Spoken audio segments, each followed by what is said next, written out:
A simple contract turned his entire world upside down. Henry Lewis, a 42-year-old millionaire, thought he could approach fatherhood like a business transaction, paying a homeless woman to have his child with no emotional strings attached. But what happens when two tiny heartbeats appear on the ultrasound screen? This story of calculated coldness transforming into unexpected love will make you question whether some emotions are truly beyond our control. The moment Henry tore up that contract changed everything, and I'm about to show you exactly how it happened.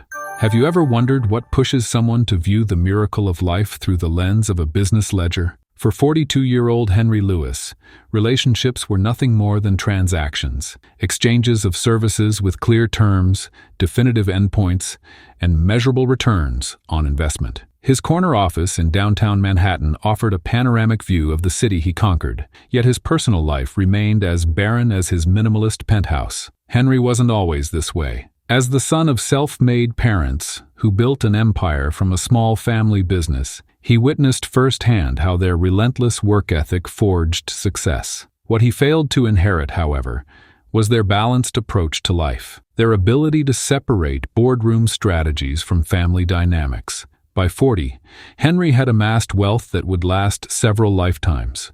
But something was missing: an heir to carry on his legacy. Legacy planning is just another form of asset management, Henry explained to his financial advisor one crisp autumn morning. I've built something substantial. It would be fiscally irresponsible not to ensure its continuation. His words carried the sterile precision of quarterly reports, devoid of the emotional weight that typically accompanies discussions of parenthood. The gleaming boardroom table reflected Henry's immaculate appearance: tailored Tom Ford suit, precisely trimmed salt and pepper hair, and a Patek Philippe watch that cost more than most people's annual salary. His expression remained unchanged as he outlined his unconventional plan: to father a child through contractual arrangement, without the messy entanglements of marriage or romance. My previous marriages taught me everything I need to know about emotional investment, Henry stated flatly. Behind that simple sentence lay two painful divorces that had cost him millions and left emotional scars he refused to acknowledge. His first wife, Amanda, had been his college sweetheart, before his ambition consumed every waking moment. The second, Elise, had seemed compatible, until she began pressing for the family life Henry wasn't ready to consider. Both relationships collapsed under the weight of Henry's inability to prioritize anything beyond his professional pursuits. These failures weren't failures in Henry's mind. They were valuable business lessons. Love is an inefficient allocation of resources, he often remarked to his inner circle. It creates false expectations and inevitably leads to disappointing returns. This clinical dismissal of human connection became his mantra, a shield against vulnerability. Henry's solution was methodical. Like everything else in his life, he instructed his attorneys to draft a contract, one that would outline every aspect of this arrangement in excruciating detail. The terms were clear. He would provide financial support during pregnancy and a generous settlement afterward. In exchange, he would receive sole custody of the child with no future claims or complications. Every contingency was covered, every scenario anticipated. It's cleaner this way, Henry explained to his bewildered lawyer. No emotional leverage, no custody battles, no holidays split between hostile parents. Just a straightforward business arrangement that benefits all parties. His logic was flawless from a contractual standpoint, yet fundamentally flawed in its understanding of human nature.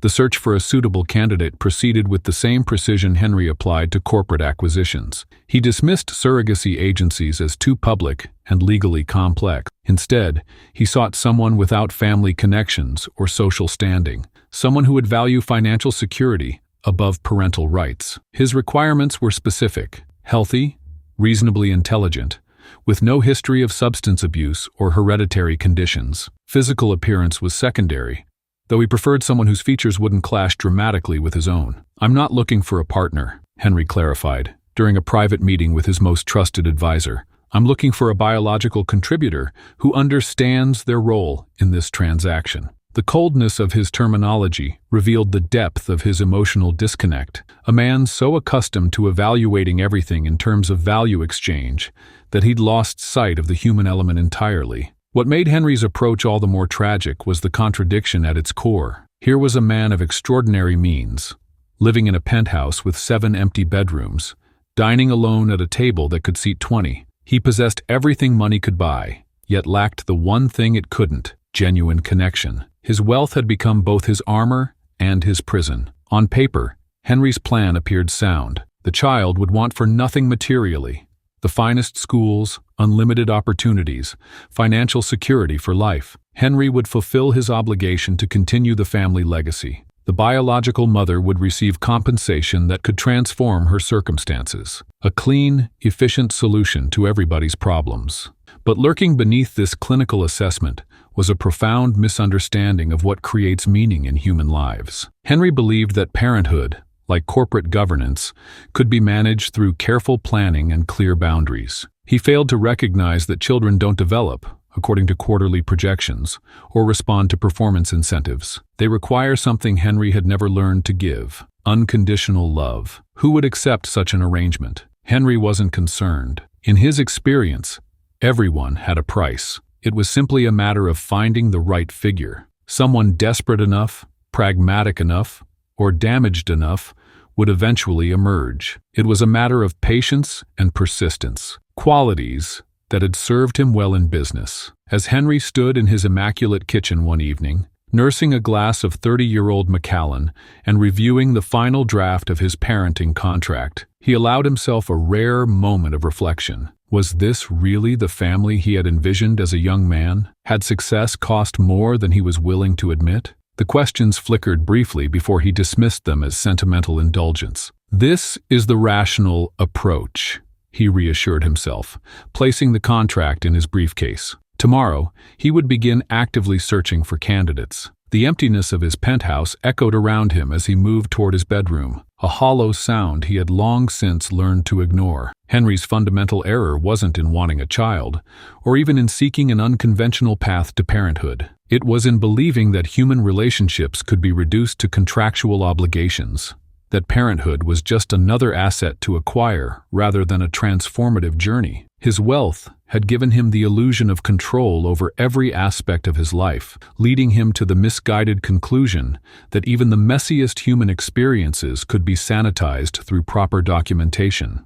The fate of meticulously crafted plans often lies at the mercy of unexpected encounters. As Henry's town car navigated through the bustling downtown streets, the universe conspired to place something extraordinary in his path. At the intersection of Fifth Avenue and Broadway, while his driver waited for the light to change, Henry's gaze drifted to the sidewalk, where a woman sat cross-legged, her weathered hands moving with surprising grace across a piece of cardboard. It wasn't her disheveled appearance that caught his attention. Henry regularly avoided eye contact with the city's homeless population. What stopped him was the striking contrast between her circumstances and the beauty she was creating. With nothing but a stub of charcoal, she was sketching a cityscape that captured both the grandeur and decay of urban life. Her fingers were blackened, her clothes worn thin, but her expression carried a focus and determination that seemed oddly familiar to Henry. "Stop the car,"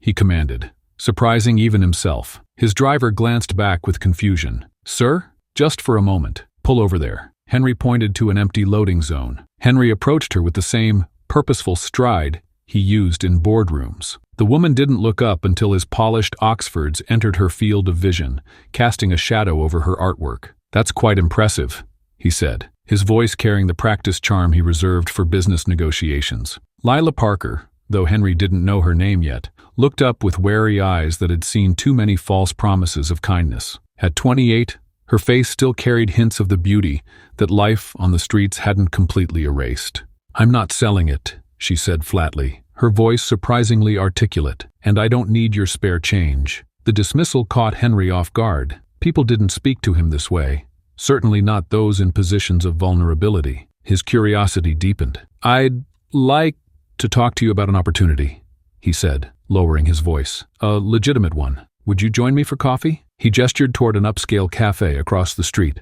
Lila's eyes narrowed. She'd heard similar propositions before, all of which came with strings attached that threatened what little dignity she had left. What kind of opportunity? Her voice was cautious, but not entirely closed off. one that could solve your financial situation permanently. 15 minutes of your time. If you're not interested, you walk away with a decent meal and $50 for your trouble. Something in his businesslike tone, the absence of either pity or predatory intent, made Lila gather her few possessions. She followed him across the street, maintaining a careful distance. Inside the cafe, the contrast between them couldn't have been more stark. Henry's tailored appearance and commanding presence drew deferential nods from the staff, while Lila's entrance caused subtle shifts in posture as patrons leaned away. The hostess hesitated before leading them to a private corner table, her smile never quite reaching her eyes as she glanced at Lila. "Whatever you want," Henry said,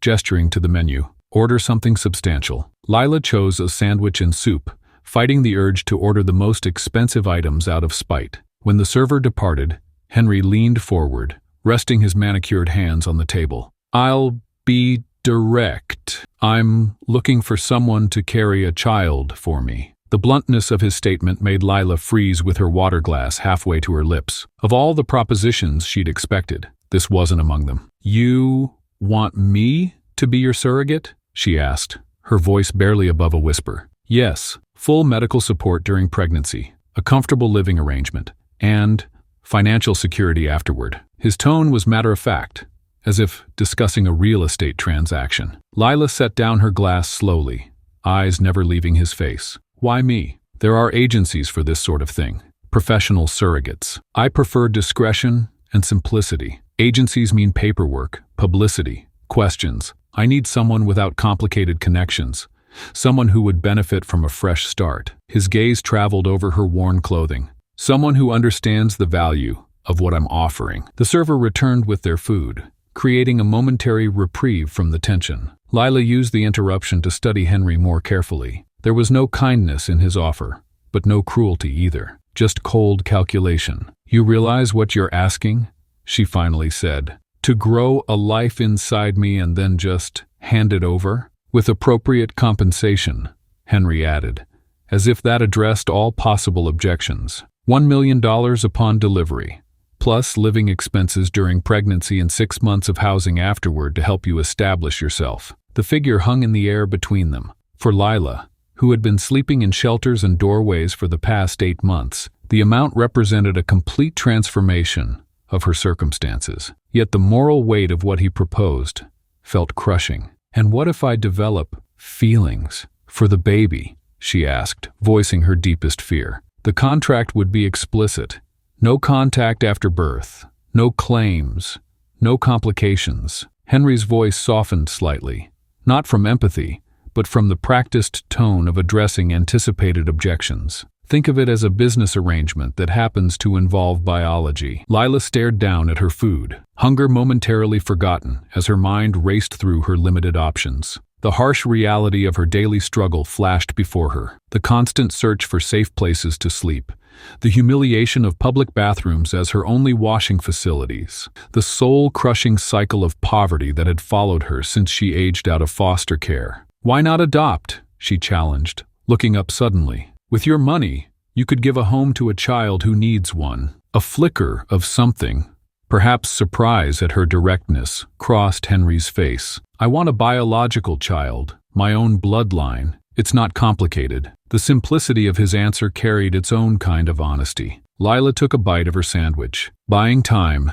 as she contemplated the impossible choice before her. On one side, dignity, moral clarity, and continued poverty. On the other, financial security and the emotional cost of separating from a child she would carry. "I would need medical tests first," she said slowly, "to make sure I'm suitable." Henry's expression remained neutral, but satisfaction flashed briefly in his eyes. "Of course, I've made arrangements with a private clinic. We can go today, if you're agreeable." The speed of his response confirmed what Lila suspected. He had done this before, approached other women. Perhaps others had refused, or failed whatever mysterious criteria he'd established. "And if I change my mind during the pregnancy?" she pressed. "The contract includes substantial penalties, but it also includes an early termination clause, within the first 8 weeks, with partial compensation." His clinical description of such a deeply personal process made Lila's stomach tighten. Their conversation continued through the meal, with Henry outlining terms that seemed to address every contingency, except the emotional ones. Lila asked questions that revealed an intelligence that had survived despite her circumstances. Her resistance gradually weakened under the pragmatic weight of her situation and the magnitude of the opportunity before her. 3 days later, after medical tests confirmed her suitability and a lawyer, paid by Henry but ostensibly representing Lila's interests, reviewed the contract with her, she signed her name on the final page. The pen felt heavy in her hand, and as the ink dried, Lila felt as though she had sold something more valuable than she could fully comprehend. "The car will take you to collect whatever belongings you wish to bring," Henry said, taking the signed contract. "My housekeeper will show you to your suite when you arrive at the house." The formality of his tone underscored the nature of their arrangement. Not humanitarian, not personal, simply transactional. Mansions can be prisons too, especially when you're carrying a child that isn't meant to be yours. As Lila stepped through the grand entrance of Henry's estate, she couldn't help but wonder, was trading her freedom on the streets for this gilded cage truly the better option? The contrast between Lila's former life and her new temporary home couldn't have been more stark. 8,000 square feet of polished marble, vaulted ceilings, and rooms larger than entire apartments stretched before her. A staff member showed her to her quarters, a suite that might have felt luxurious if it weren't for the underlying knowledge that she was merely a vessel, a temporary occupant in Henry's meticulously ordered world. The first week established a rhythm that felt more medical than maternal. Each morning began with a carefully prepared, nutrient-dense breakfast, followed by vitamins arranged in a neat row beside her plate. Henry would appear briefly, inquire about her physical state with the detachment of someone checking on a valuable shipment, then disappear into his home office or leave for business meetings. "The doctor recommends you take daily walks in the garden for your circulation," Henry informed her during one of their sparse interactions. "Stephanie will accompany you to ensure you don't overexert yourself." The clinical nature of his concern made Lila's skin crawl. There was no warmth in his voice when he spoke about the child growing inside her, only the pragmatic concern of a man protecting his investment. She nodded silently, swallowing the discomfort that rose in her throat. Power dynamics pervaded every corner of the mansion. Henry controlled the schedule, the menu, the appointment calendar. He maintained his authority through distance, strategically appearing and disappearing like a ghost in his own home. For Lila, each lavish room became both a comfort and a reminder of her temporary status. The plush bed, the endless hot water, the fully stocked refrigerator, all luxuries she'd gone without for months, now felt like golden chains binding her to their agreement. "You may use any of the common areas," Henry had explained during her first day tour, "though I'd appreciate knowing your whereabouts for medical reasons." The subtext was clear. This was his territory, and she was a carefully monitored guest. Daily routines established themselves with military precision. Prenatal checkups with a private physician who came to the house. Meals prepared by a chef who received detailed nutritional guidelines. Comfortable accommodations that, despite their luxury, felt increasingly confining as weeks passed. Lila found herself staring out windows more often, missing the chaotic freedom of her previous life despite its hardships. "Do you require anything for your comfort?" Henry would ask periodically, his question more obligation than genuine concern. "I'm fine," became her automatic response, though in truth what she required most, human connection, acknowledgement beyond her biological function, seemed beyond the scope of their arrangement. Yet something unexpected began to happen as April turned to May. Small cracks appeared in Henry's formal facade. It started with a question at dinner, one of the rare occasions when business kept him home during the evening meal. "I noticed you sketching in the garden yesterday," he said, his eyes briefly meeting hers before returning to his plate. "Have you been an artist long?" The question caught Lila off guard. It was the first time he'd expressed interest in anything about her beyond her physical condition. "Since childhood," she answered carefully. "It helps me process things." "What medium do you prefer?" he asked, and for a moment, genuine curiosity flickered across his face. These small moments began to multiply. A question about a book she was reading, a comment about her choice of tea, brief interactions that, while seemingly insignificant, signaled something shifting beneath the surface of their carefully structured arrangement. Lila, too, found herself observing things about Henry that went beyond his role as contractor of her services. His home, despite its grandeur, lacked any personal touch. No family photos adorned the walls.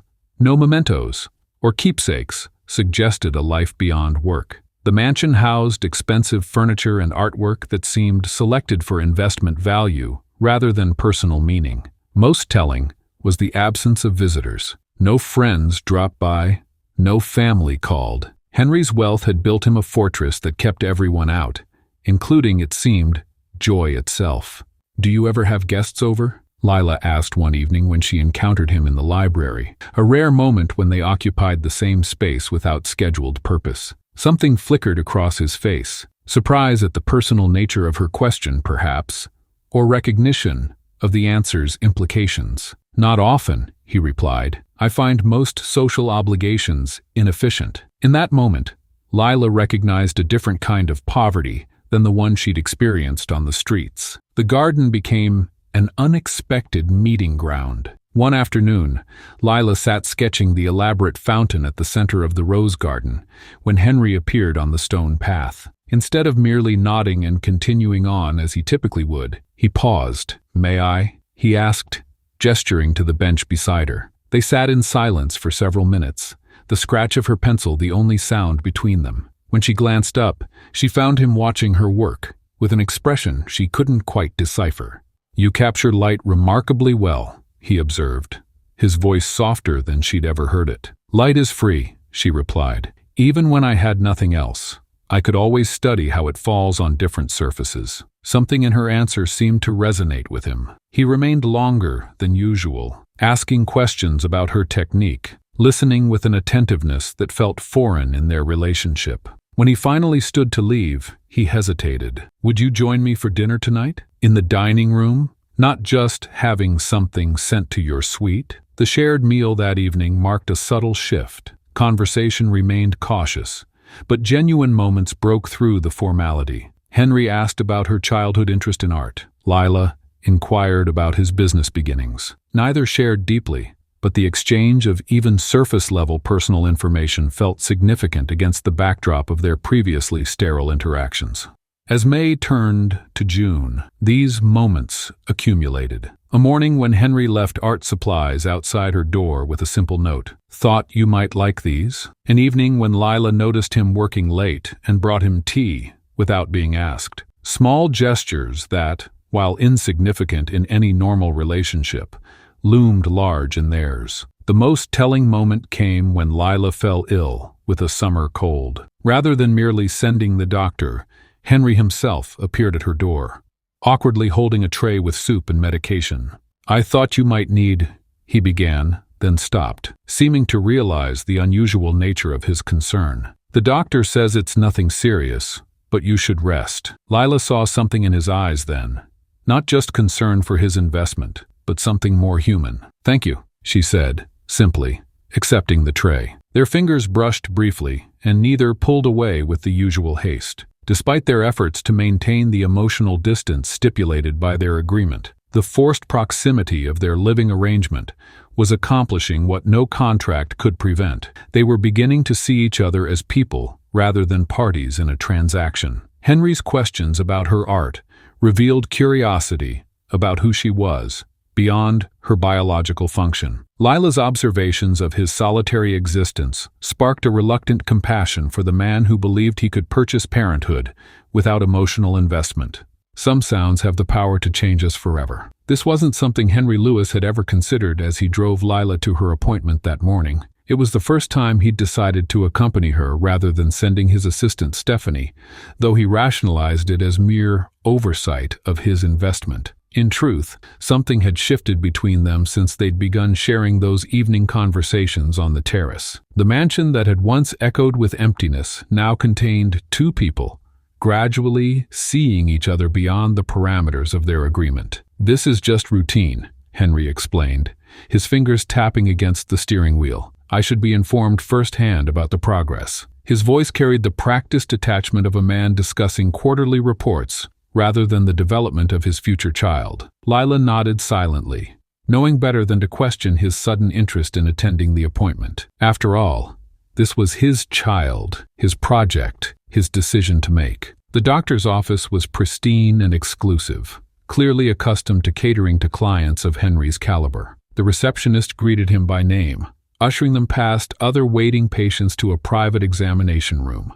Everything about the space whispered of privilege and discretion, from the tasteful abstract art to the plush seating arranged for Henry's comfort, while he waited for the examination to begin. "Please lie back and lift your shirt," the technician instructed Lila with practiced efficiency. Henry remained near the door, maintaining a careful distance as though proximity might compromise his professional detachment. He'd positioned himself at an angle where he could observe without appearing too interested, his phone in hand as if urgent business might pull him away at any moment. The technician cleared gel onto Lila's abdomen, the sudden making her flinch slightly. He glanced up from his phone, momentarily distracted by her reaction. The ultrasound wand pressed against her skin, moving practiced patterns as the technician searched for the optimal position. On the monitor, shadowy forms appeared and disappeared, meaningless to the eye, but the technician nodded with satisfaction. "Everything looks good," she murmured, adjusting a dial. "Now let's see if we can—"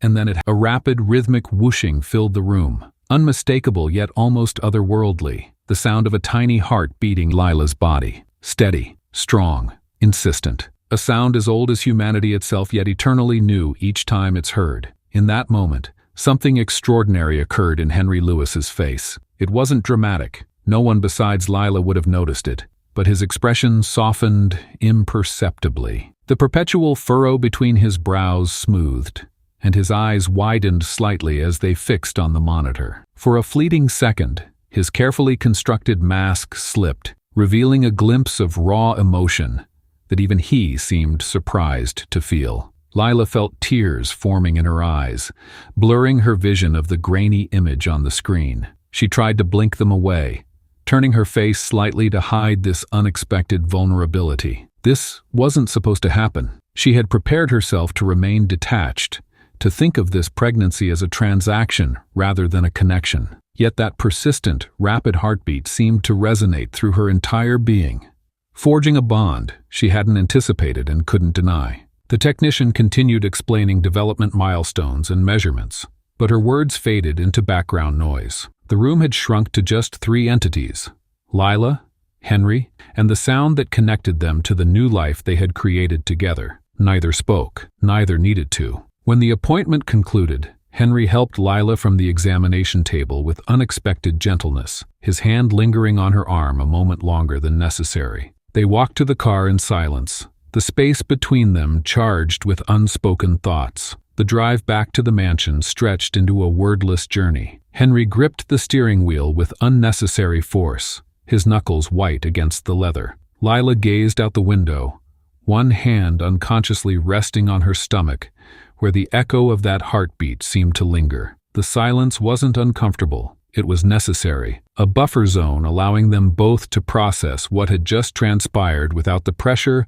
of articulating feelings neither was prepared to acknowledge. In the days that followed, subtle shifts in Henry's behavior began to emerge. Where he had previously limited his time at home to late evenings and early mornings, he now appeared during daylight hours, ostensibly working from his home office rather than the corporate headquarters downtown. His reasons were vague. Traffic was unbearable, or the renovation noise at the office is disruptive, but the timing was impossible to ignore. Meals that had once been solitary affairs for Lila became occasions for Henry to inquire about her comfort. "Is the food satisfactory?" he would ask, before adding, almost reluctantly, "The doctor mentioned you should increase your calcium intake." Small gestures appeared, a more ergonomic chair in the library, where Lila often sketched. The thermostat adjusted to a more comfortable temperature, fresh flowers appearing on the breakfast table. One evening, as Lila settled on the terrace with her sketchbook, Henry appeared with 2 cups of herbal tea. "The caffeine-free kind,"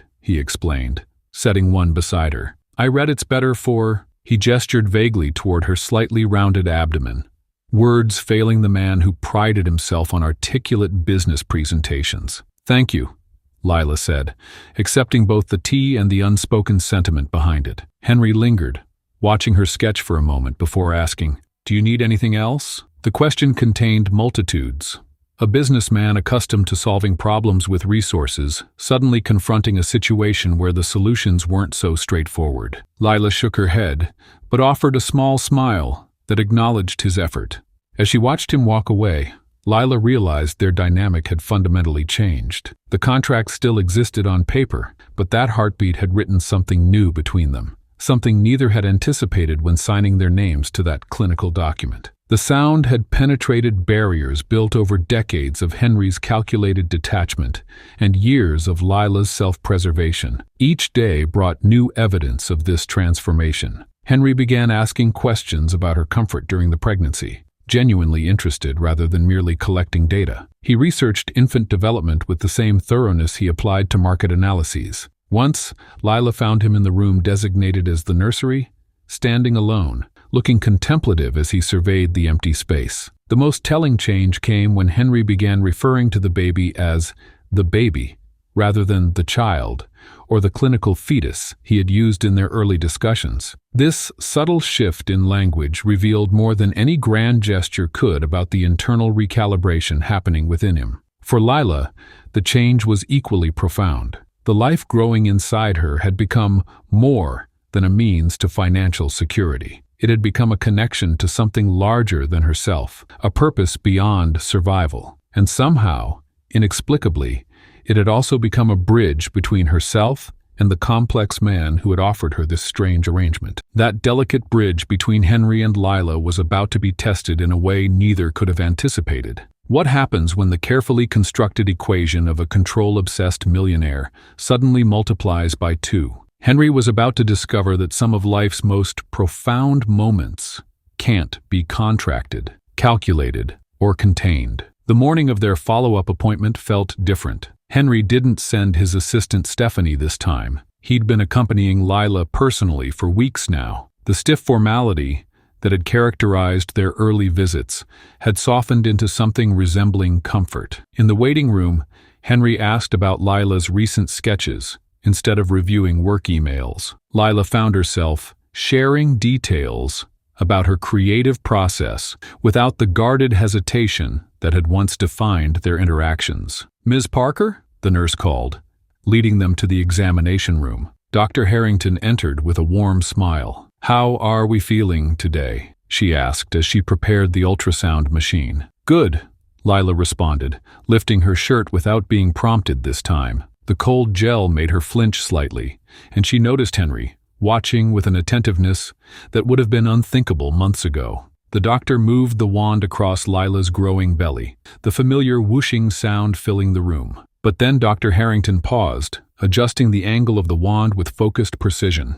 "Well," she said, her voice lifting with surprise, "this explains a few things." "Is something wrong?" Henry asked immediately, the edge in his voice betraying concern that went beyond protecting an investment. "Not wrong at all, doctor," Harrington replied, turning the screen toward them. "But I am seeing 2 distinct heartbeats. Congratulations, you're expecting twins." The words hung in the air like suspended particles of light. 2 heartbeats, 2 babies, 2 of everything. Henry's face, normally a mask of composed certainty, slackened with genuine shock. The man who prided himself on anticipating every variable, who built contingency plans for his contingency plans, was completely blindsided. His mouth opened slightly, closed, then opened again. A rare glimpse of Henry Lewis without a prepared response. "Twins?" Lila whispered, her eyes wide as she stared at the screen where 2 small, distinct shapes were visible. Joy surged through her unexpectedly, followed immediately by a wave of panic. 2 babies meant twice the love that would grow inside her, and twice the heartbreak when she would have to leave them behind. "It's not uncommon for twins to hide during early ultrasounds," Dr. Harrington explained, pointing to the screen. "See here and here? 2 separate amniotic sacs, fraternal twins." Henry stepped closer to the screen, his analytical mind visibly trying to process this development. "The statistical probability," he began, his voice trailing off. "About 3 in 100 pregnancies in the United States," Dr. Harrington supplied helpfully, "though various factors can increase those odds." The remainder of the appointment passed in a blur of information. Increased nutritional needs, the higher likelihood of bed rest in later stages, more frequent monitoring. Henry took notes mechanically, his pen moving across paper while his eyes remained distant, recalculating a future that had just doubled in complexity. The silence in the car was profound. Neither spoke as Henry navigated through the midday traffic, his knuckles white against the steering wheel. Lila stared out the window, one hand resting protectively on her abdomen, where two lives now grew instead of one. It was Henry who finally broke the silence. "This is different," he said, his voice uncharacteristically soft. "Knowing two completely new beings will be here depending on me." Lila turned to study his profile. "Are you upset?" "No," he answered quickly, then more thoughtfully. "No, just recalibrating." A beat passed. 2 cribs, 2 car seats, 2 of everything. 2 college funds, Lila added with a small smile. Henry glanced at her, and for the first time since they'd met, he laughed, a genuine sound that transformed his face entirely. "My financial advisor is going to have a field day updating the trust documentation." When they arrived home, Henry didn't retreat to his study, as Lila expected. Instead, he called the interior designer who had been working on the nursery. "The plans need to be modified," she overheard him saying. "We're expecting twins now." "Yes, today." "No, it wasn't planned." A pause. "I need the revised designs by tomorrow." Over the next week, Henry's transformation became increasingly evident.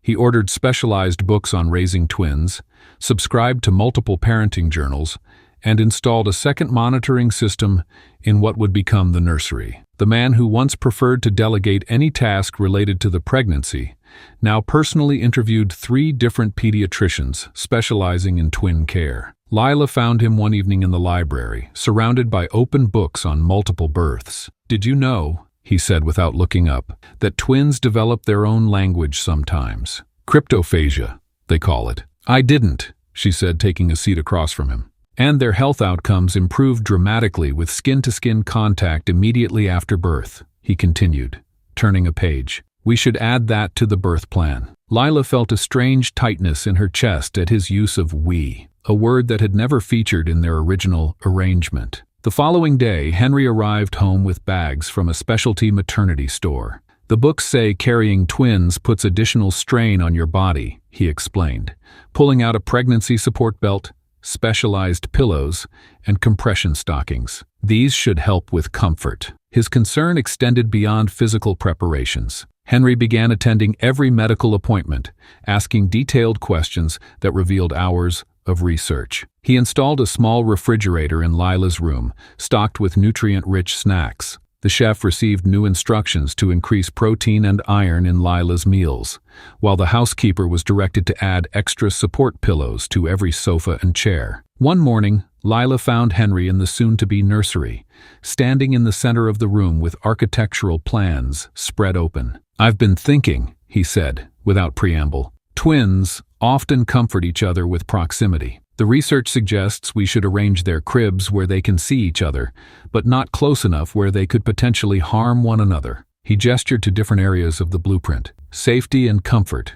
We need both." What struck Lila wasn't just his attention to detail. That was simply Henry's nature, but the emotional undertone that had crept into his planning. This wasn't just about ensuring optimal outcomes anymore. There was something deeper driving his newfound intensity. On a Sunday afternoon, Lila found Henry sitting alone on the terrace, staring out at the garden. She quietly sat beside him, waiting. "I'm not in control of this," he finally said, not looking at her. "I thought I was. I thought I could manage every aspect, account for every variable." He shook his head slightly. "But they're already changing everything, aren't they? These 2 little beings who haven't even taken their first breaths. That's what children do." Lila replied softly. "They change everything." "How do people do this?" Henry asked, and for once the question held no trace of judgment, only genuine wondering. "They just adapt, like we're doing now." Henry turned to look at her then, something vulnerable in his gaze. "We're adapting, aren't we?" Adaptation was one thing, but the transformation happening between them couldn't be explained by simple biology. While twins grew in Lila's womb, something equally unexpected was developing between 2 people who never planned to feel anything for each other. And it started with a sketchbook that wasn't in any contract. One morning, Lila awoke to find a stack of premium pillows arranged at the foot of her bed, topped with a handwritten note in Henry's precise handwriting. "For better support during the 3rd trimester, The doctor mentioned you might be having trouble sleeping.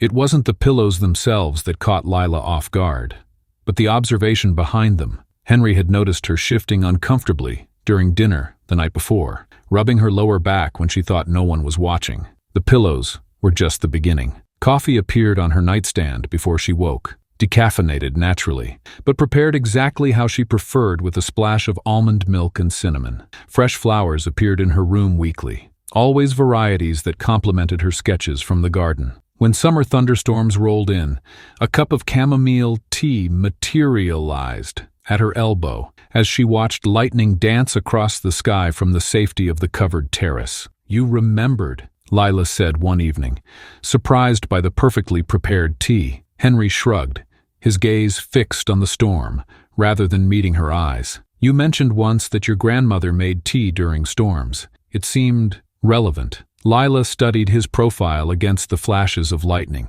Was this simply the careful attention to detail of a businessman protecting his investment, or something more? The question followed her through the mansion's corridors like a persistent shadow. The most revealing gesture came on a Tuesday afternoon when Lila returned from her garden walk to find a leather-bound sketchbook and set of artist-grade pencils on her desk. Not drugstore supplies, but professional tools selected with obvious care. Each pencil a different hardness, the paper thick and textured for detailed work. "You mentioned your old sketchbook was almost full," Henry explained when she found him in his study later, his tone casual, as though he hadn't spent hours researching the best materials. The art supply store owner recommended those pencils specifically. The realization struck Lila like a physical force. He had gone to a store himself, not sent an assistant. Henry Lewis, who delegated even the most minor tasks, had personally selected art supplies because he'd noticed her passion for drawing. "Thank you," she said, voice barely above a whisper. "This is thoughtful." Something flickered across Henry's face. Discomfort, perhaps, at being caught in an act of genuine kindness. "It's nothing, just practical. Keeps you occupied." But they both knew it was far more than practical. Their evening conversations on the terrace became a ritual, neither acknowledged, but both preserved. What began as stilted exchanges about appointment schedules and dietary recommendations gradually evolved into something more genuine. Henry spoke of business challenges, carefully at first, then with increasing openness. Lila shared stories from her years traveling, sleeping in bus stations and under bridges, but also the beautiful moments: dawn breaking over unfamiliar cities,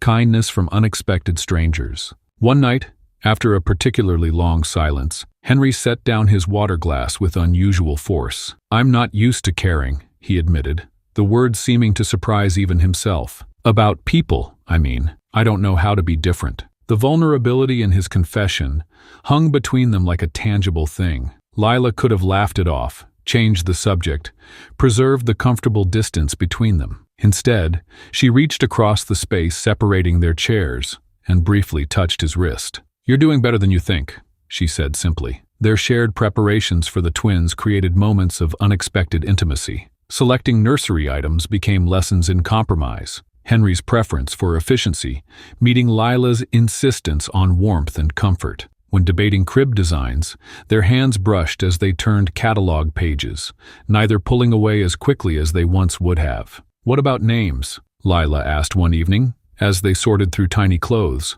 marveling at how something so small could soon contain a human being. Henry looked up, surprised. "I assumed you wouldn't want input on that." "They're your children," Lila said carefully, folding a onesie with unnecessary precision. "They're growing inside you," Henry countered. "You should have a say." The simplicity of his statement belied its significance. This was the first time Henry had acknowledged her connection to the babies beyond biology, the first hint that perhaps her role mattered beyond the contract. With each passing week, Lila found herself imagining staying, even as she reminded herself of reality. The contract was clear. She would deliver these babies and walk away with financial security. That was the agreement. Yet increasingly, the thought of leaving brought an ache that had nothing to do with pregnancy hormones. Henry, too, seemed caught between worlds.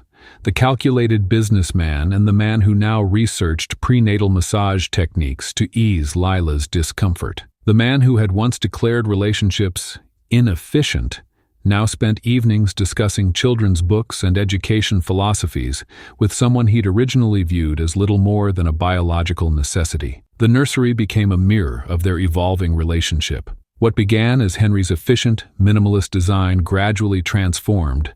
Soft throw rugs appeared beside the cribs, hand-painted constellations adorned the ceiling, a comfortable reading chair nestled in the corner, where someone might rock babies to sleep. Neither acknowledged these changes directly, as though naming them might break the fragile understanding forming between them.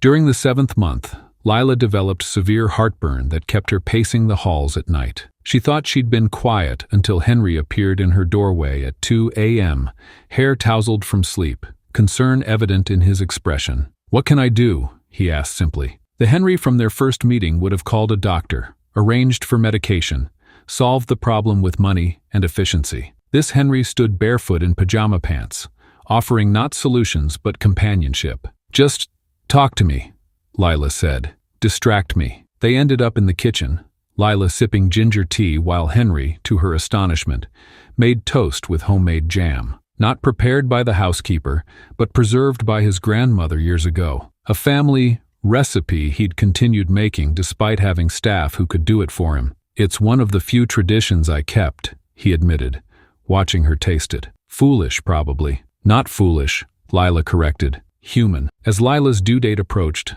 an unspoken tension crept into their newfound comfort. The contract loomed between them, its terms unchanged, despite everything else that had shifted. Soon there would be babies, and decisions, and a return to the separate lives they had agreed upon months earlier when they were strangers who believed emotions could be controlled by legal paragraphs. The contract may have been written in ink, but when Lila's first contraction hit at 2 a.m., Henry discovered that some things simply can't be scheduled, controlled, or contained within legal paragraphs, especially not the fierce protectiveness that surged through him when he heard her first pained gasp from down the hall. "Henry," Lila's voice, usually composed, now trembled with a mix of fear and urgency. Henry bolted upright from his desk where he'd been reviewing quarterly reports, his heart hammering against his chest. He found her leaning against the doorframe, face contorted, one hand pressed firmly against her swollen belly. "Is it?" he asked, already reaching for the hospital bag he'd prepared weeks ago, organized with military precision, baby clothes, documentation, and essentials all categorized and labeled. Lila nodded, unable to speak as another contraction rippled through her. Henry's meticulously crafted birth plan included a driver on standby, but in that moment, all strategic thinking abandoned him. Instead of calling his driver, Henry grabbed the keys himself, wrapped his arm around Lila's waist, and guided her to his rarely used Range Rover. "I've got you," he whispered, his voice unfamiliar even to himself, gentle, protective, scared. The man who orchestrated multi-billion-dollar deals with unwavering composure now fumbled with car keys, his hand shaking as Lila winced beside him. On the midnight drive to the hospital, Henry broke every traffic rule he typically respected. His knuckles turned white against the steering wheel as Lila gripped his forearm during each contraction, her fingernails leaving crescent moons on his skin. Neither mentioned the marks, physical evidence of boundaries crossed, of theoretical arrangements becoming visceral reality. "They're coming faster," Lila breathed between contractions. Henry's jeeps indicated 7 more minutes to the hospital. Sweat beaded on his forehead as he pressed harder on the accelerator. "We'll make it," he promised, though he had no authority to guarantee such things. Control, the very foundation of his existence, had slipped entirely from his grasp. At the hospital entrance, Henry abandoned his vehicle in the emergency lane, ignoring the valet's protests. His arm around Lila never wavered as they entered the maternity ward, where staff recognized them immediately. The wealthy benefactor and his surrogate, whose unusual arrangement had been thoroughly documented in their private files. "Mr. Lewis, we'll take her from here," a nurse said efficiently, wheeling a chair toward Lila. "You can wait in the private suite we've prepared." Henry's response surprised even himself. "No, I'm staying with her." The words emerged not as a request but as an immovable fact. The nurse hesitated. "Sir, many fathers find the delivery process challenging to witness." Henry's eyes narrowed, not with the cold calculation of a businessman, but with the ferocity of something new and unnamed awakening within him. I'm not leaving her side. In the delivery room, Lila's labor progressed with an intensity that humbled Henry. The woman who had entered his life as a transaction now demonstrated strength that made his business accomplishments seem hollow by comparison. Each pained breath, each determined push revealed a resilience that no spreadsheet could quantify, no contract could bind. Hour after hour, Henry remained. He wiped sweat from Lila's forehead, held ice chips to her parched lips, and murmured encouragements he'd never imagined himself capable of expressing. When the doctor announced it was time to push, Henry found himself overwhelmed by emotions he'd spent a lifetime dismissing as inefficiencies. "You can do this, mate, he told Lila, his voice cracking. "You're the strongest person I've ever known." Their eyes locked in a moment of recognition, not as contractual parties, but as two humans bound by something far more profound than legal language. Henry saw fear in Lila's eyes, but also determination that transcended her physical pain. The first cry pierced the clinical atmosphere, primal, defiant, alive. "It's a boy," the doctor announced, holding up a tiny, squirming form, still connected to Lila by the umbilical cord. Henry stared in disbelief at the impossibly small fingers, the wrinkled face, the chest rising and falling with independent breath. Before he could process this miracle, Lila's grip tightened again. "We're not done," the doctor reminded them. "Here comes the second baby." Minutes later, a second cry joined the first, slightly higher, equally insistent. "A girl," the doctor said, smiling behind her mask. Two babies, two heartbeats, two completely new humans whom Henry had once conceptualized as mere extensions of his legacy, now revealed as individuals with their own wills, their own voices, their own demands upon the world. The theoretical had become exquisitely real. As nurses cleaned and weighed the twins, Henry stood frozen between their warming beds, his usual confident posture replaced by something tentative, almost reverent. When a nurse asked if he wanted to hold his son, Henry nodded, unable to form words. The weight of the swaddled baby in his arms triggered a physiological response research had documented, but Henry had never believed. A rush of protective love so powerful it physically hurt. According to studies, this profound emotional transformation happens to many first-time fathers as they witness the strength of their partners during labor and hold their children for the first time. Henry, who had believed himself immune to such emotional inefficiencies, found himself utterly transformed. Tears, foreign, unexpected, undeniable, slid down his cheeks as he gazed into his son's unfocused eyes. Without looking up, he asked, "Can you bring her closer?" His sister. They should be together. The nurse smiled knowingly and wheeled the bassinets side by side. Henry's gaze moved between his children, marveling at the miracle of their separate existences, their tiny fingers, their implausible perfection. When his daughter was placed in his other arm, Henry experienced what researchers would identify as a complete softening of emotional barriers. The man who had arranged this birth through legal documentation now understood with blinding clarity that no contract could ever encompass what he felt. These weren't acquisitions or achievements. They were human lives, sacred in their vulnerability. Henry returned to Lila's bedside, the twins cradled against his chest. She lay exhausted, her hair plastered to her forehead, her face pale but radiant, with an inner light that Henry had glimpsed in fragments throughout her pregnancy, but now saw in its full glory. "You did this," he whispered, lowering himself carefully beside her. "Look what you created." Lila's trembling hand reached out to touch first one tiny head, then the other. "They're perfect," she murmured. Henry's next words emerged without calculation, without strategy, without consideration of contractual implications. "Thank you, Lila. You were incredible." The words hung between them, charged with meaning neither was ready to articulate. The nurses and doctors moved around them, checking vitals, adjusting equipment, but Henry and Lila existed in a bubble of their own making, a family unit, formed in the crucible of birth, defying the sterile boundaries they had established months earlier. Research confirms that the shared experience of childbirth fosters a sense of unity and partnership between parents, and Henry and Lila now found themselves connected by something far more binding than legal documentation. Hours later, With the twins sleeping in their hospital bassinets and Lila resting, Henry stood at the window, watching dawn break over the city. His phone buzzed with business notifications he would normally prioritize above all else, but he silenced it without a glance. The man who had believed fatherhood could be compartmentalized and controlled now understood the beautiful futility of such thinking.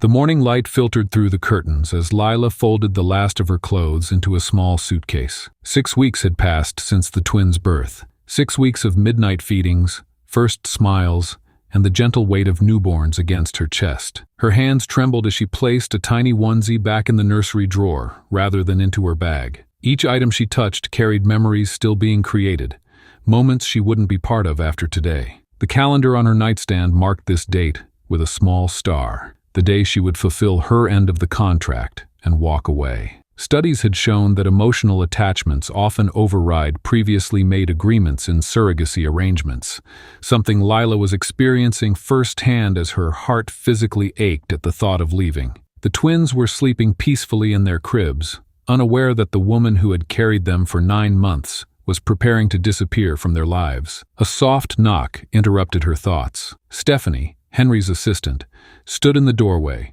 her usually professional demeanor softened by concern. "Do you need help with anything?" Stephanie asked, eyeing the half-packed suitcase. Lila shook her head. "I didn't bring much. There isn't much to pack." Stephanie stepped into the room, closing the door behind her. "Are you sure this is what you want? It seems like there's something more between you and Mr. Lewis." The question hung in the air, heavy with implications Lila had been trying to ignore for months. The psychological impact of making life-changing decisions under emotional duress was something she hadn't fully comprehended when signing the contract. Now she found herself drowning in feelings of guilt and anxiety, emotions that textbooks identified as common among surrogates who had formed attachments to the children they carried. "What I want doesn't matter," Lila finally answered, zipping her suitcase shut. "The agreement was clear from the beginning." "Agreements change," Stephanie said quietly. "People change. I've worked for Mr. Lewis for 7 years, and I've never seen him look at anyone the way he looks at you." Lila turned away, unable to bear the hope those words triggered. "It's safer this way, for everyone." Stephanie nodded, respecting Lila's decision even if she didn't agree with it. "The car will be ready whenever you are." After Stephanie left, Lila walked to the nursery one last time. The twins, Emma and Ethan, slept peacefully in their matching cribs, their tiny chests rising and falling in perfect rhythm. She leaned over Emma first, breathing in the sweet scent of her daughter's skin, memorizing the perfect curve of her cheek. Then Ethan, with his father's strong jawline already evident in his tiny face. "I love you both," she whispered, her voice breaking. "More than I ever thought possible." Lila's internal struggle intensified as she stood in the nursery doorway for the last time. Societal expectations surrounding motherhood weighed heavily on her,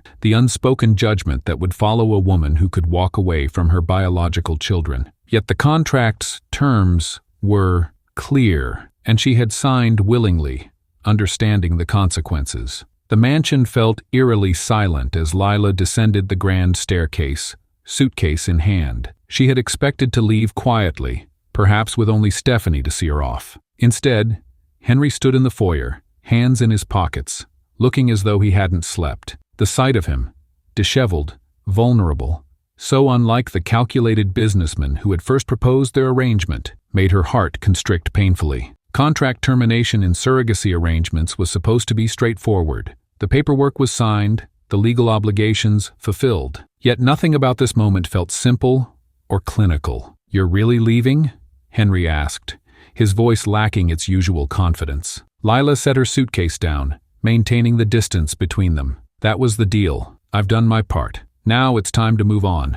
"Henry, is that what you want?" The question was unfair. No one had asked what she wanted when they drafted the contract, when they planned the nursery, when they named the twins. Her desires had never been a consideration in this business arrangement. "What I want doesn't matter," she repeated, the words bitter on her tongue. "We had an agreement.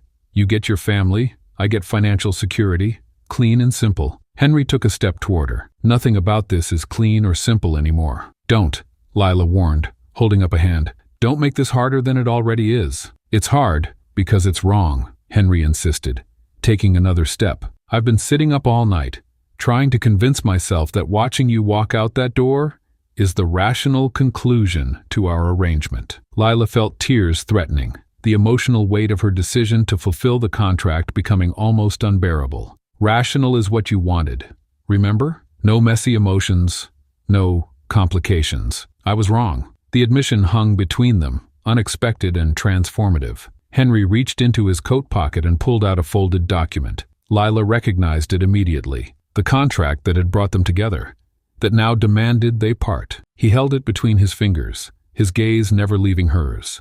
This paper says you have no claim to Emma and Ethan, that after today, you're supposed to vanish from their lives as if you never existed. His voice trembled with emotion. But this paper doesn't know that Emma only settles when she hears your voice. It doesn't know that Ethan has your eyes. And it certainly doesn't know what watching you with them has done to me. In a gesture that defied everything he had once believed, Henry tore the contract in half, then again and again, until fragments of legal jargon floated to the marble floor like confetti. I don't want you to go, Lila, he said, his voice cracking. I don't want this to end here. The torn contract symbolized a pivotal shift in their relationship, challenging the notion that legal agreements could dictate personal connections. The shredded paper at their feet represented everything Henry had once believed, that life could be controlled, compartmentalized, reduced to terms and conditions. Lila stared at the scattered pieces, her mind racing. You can't just tear up a legal document and expect everything to be fixed, Henry. I know, he acknowledged, but it's a start. The lawyers can draft whatever new papers we need. But first, I needed you to see that I'm willing to let go of the control, the conditions, everything that stood between us. He closed the distance between them, stopping just short of touching her. Stay, not because of a contract, but because we've created something here that neither of us planned for. Something real. Lila's tears finally fell, cascading down her cheeks as weeks of suppressed emotion broke free. I'm scared, she admitted. I've spent my entire pregnancy preparing to walk away. I never let myself believe I could be their mother, or that you and I could be a family. Henry finished for her. I never believed in that possibility either. Now it's all I can think about. He reached for her hand, and this time she didn't pull away. His touch was warm, certain, nothing like the clinical handshake they had shared when signing the now destroyed contract. The twins need their mother, Henry said softly, and I need you. The woman who changed everything I thought I knew about connection, about family, about love. The word hung between them. Love. The emotional entanglement they had both deliberately avoided when entering their arrangement. Now it filled the space, undeniable and profound. That single word, love, lingered in the air between them, electric and terrifying. For two people who had spent their lives building walls around their hearts, this moment represented the ultimate risk. Henry stood motionless, his torn contract scattered across the marble floor like confetti from a celebration neither had planned. I need you, Lila, Henry finally said, his voice lacking its usual commanding tone. Not just because of the twins, but because you brought something into my life that I didn't even know was missing. His hands trembled slightly. The same hands that had signed billion-dollar deals without hesitation, now unsteady with the weight of vulnerability. Lila's eyes searched his face for any trace of calculation or manipulation. How do I know this is real? She asked, her voice barely above a whisper. How can I trust that you won't change your mind? The question hung between them, loaded with the weight of her past disappointments. Henry took a careful step forward. I understand your hesitation. Trust isn't something I've earned from you. He gestured toward the scattered contract fragments. That piece of paper was my safety net, my way of controlling everything to avoid being hurt again.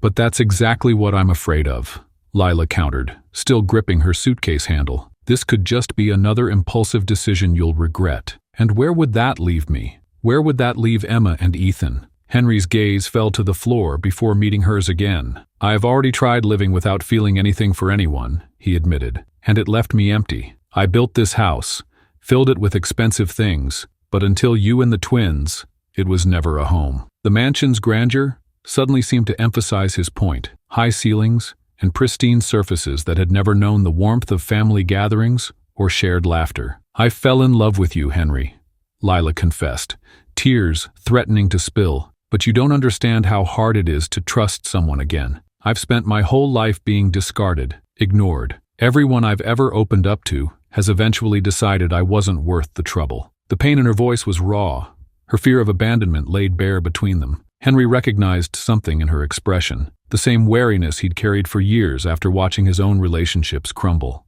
Building trust after what you've been through won't happen overnight, Henry acknowledged. Open communication will be essential. Every day will require consistent actions, not just words. Lila set down her suitcase, a small concession. It's not just about us anymore. Emma and Ethan deserve stability, not two people fumbling through their issues. You're right, Henry agreed. And that's exactly why I'm asking you to stay. Because they deserve parents who are willing to work through their fears together. He hesitated before adding, because you changed everything for me. I'm willing to try every day for the rest of my life, if you give me that chance. The sincerity in his voice was unmistakable. This wasn't the calculated businessman speaking, but a man confronting decades of emotional barriers. Lila moved toward the window, watching as sunlight filtered through the garden where she'd spent countless hours during her pregnancy. What if it doesn't work out? She asked, voicing her deepest fear. What if we try and still fail? Henry joined her at the window, careful to maintain enough distance to give her space. Then we'll try again and again. I won't give up on you, Lila. Never. That's easy to say now, she countered. But relationships formed under unusual circumstances like ours face unique challenges. The power difference between us alone is something we'll address, Henry finished. I don't want power over you.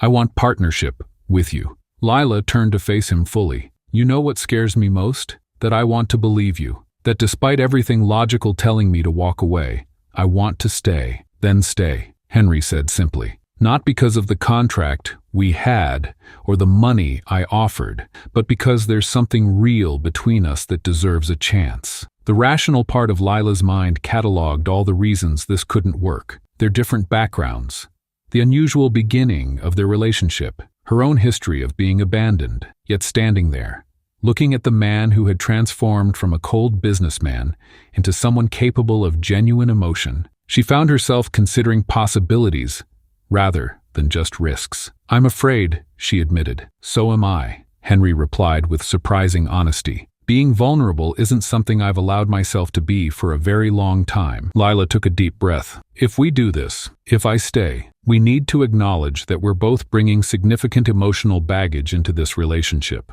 Your fear of emotional connection, my abandonment issues, these won't disappear just because we want them to. Henry nodded. You're right, and healing will take active work from both of us. I'm prepared for that. For the first time since the twins' birth, Lila allowed herself to imagine a future here. Not as a surrogate fulfilling a contract, but as a mother and partner, building something genuine. The fear remained, but alongside it grew something stronger. Hope. I can't promise it will be easy, she said softly. I'm not asking for easy, Henry responded. I'm asking for real. In that moment, standing amidst the torn remnants of their original agreement, Lila made her choice. She reached out, tentatively placing her hand in his, a simple gesture carrying the weight of enormous trust.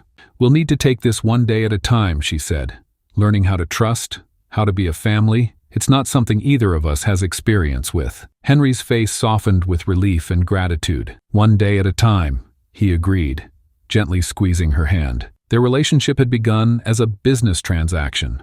Cold, calculated, and clearly defined. Now they stepped into something far more complex and infinitely more valuable. A connection based not on signatures and legal terms, but on choice and growing trust. Upstairs, Emma and Ethan slept peacefully, unaware that their future had just shifted course. They would grow up not in the split arrangement originally planned, but in a home where two people had chosen to face their fears rather than run from them. The safety of their original agreement had been replaced by something far more terrifying and beautiful, the vulnerability of genuine connection. For two people who had spent their lives avoiding exactly this kind of emotional risk, it represented the ultimate leap of faith.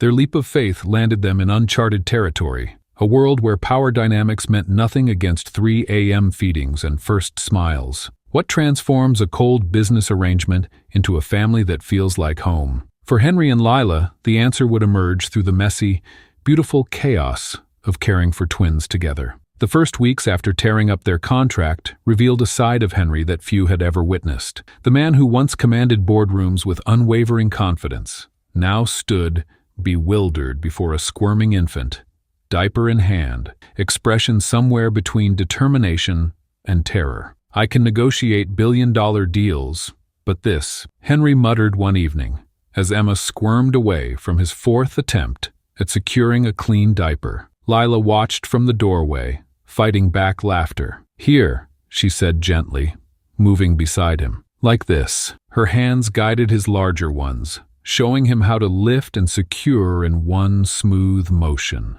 These moments of vulnerability transformed them both. Henry, who had controlled every aspect of his life with meticulous precision, now surrendered to the beautiful chaos of parenthood. His designer shirts became casualties of spit-up.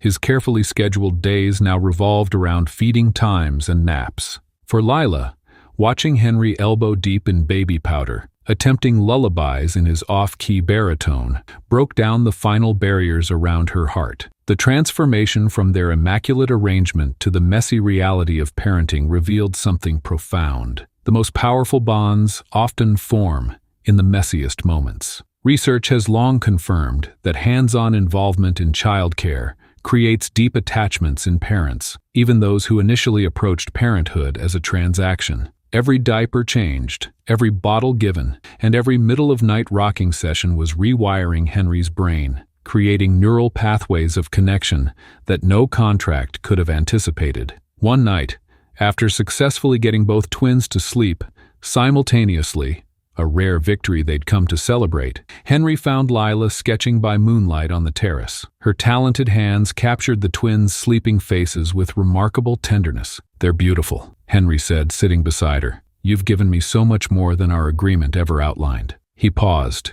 gathering courage. "I've been thinking about our future, not just as co-parents, but as a family." Lila set down her pencil, her heart racing as Henry continued. "I want us to be a real family. Not just because of the twins, but because I want you by my side forever," he said, taking her hand in his. "Will you marry me, Lila? Not because of a contract or obligation, but because I can't imagine my life without you in it." The proposal wasn't grand or theatrical. It didn't need to be. The authenticity of his words carried more weight than any elaborate gesture could have. Lila's answer came without hesitation, a simple yes that sealed their transformation from business arrangement to love story. Their wedding took place in the mansion's garden, where Lila had spent countless hours sketching during her pregnancy. The intimate ceremony included just a handful of guests, mostly Henry's colleagues, who had watched his remarkable transformation with astonishment. Stephanie, who had witnessed their journey from the beginning, dabbed tears throughout the ceremony, later admitting she'd known all along they were meant for each other. Under an arch of wild flowers, they exchanged vows that acknowledged their unique journey. Henry,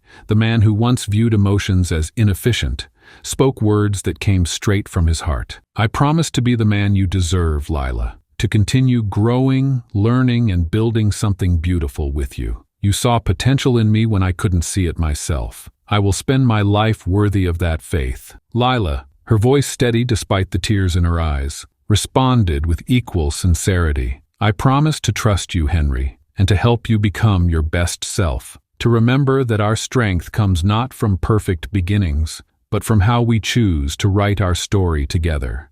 The days following their wedding brought a new rhythm to their home. They faced the challenges of parenthood together, the sleepless nights, the constant demands, the moments of uncertainty that come with raising children. But they also discovered joy in the smallest victories. Emma's first laugh, Ethan's determined attempts to roll over, the peaceful moments when both babies slept contentedly in their arms. Studies show that children raised in homes where parents have overcome significant obstacles often benefit from enriched emotional environments. Emma and Ethan would grow up witnessing resilience firsthand, learning that love sometimes arrives in unexpected packages. The psychological benefits for children in such non-traditional families include a greater understanding of commitment, as they see their parents continually choosing each other despite difficulties. The mansion that had once felt like a gilded cage to Lila transformed into a true home. Photos appeared on walls that had been bare for years.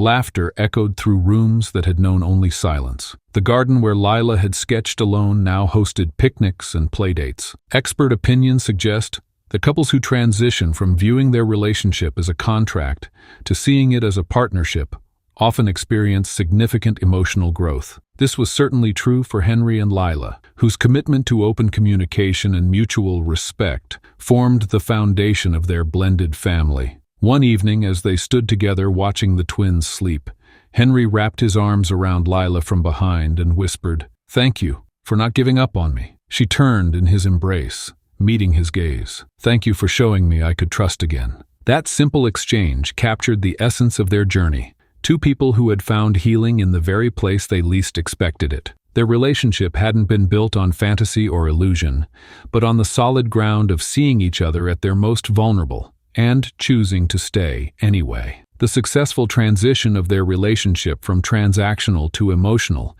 involved significant personal growth for both Henry and Lila. They learned to care for their children together, which led them to a deeper understanding of each other. The hands-on involvement, changing diapers, feeding, soothing tears, created bonds that no business agreement could have anticipated or prevented. These shared experiences didn't erase their differences or the unusual circumstances of their beginning. Instead, they built something authentic from the torn pieces of their original arrangement. Each day brought new challenges, but also new discoveries about themselves and each other. In the lush garden of what was once just Henry's mansion, now a true family home, Emma and Ethan's laughter rings through the air as they toddle across the grass. Henry squeezes Lila's hand, watching their children with undisguised wonder. This scene, so filled with joy and connection, would have seemed impossible when they first signed that clinical contract just 2 years ago. Lila quotes softly,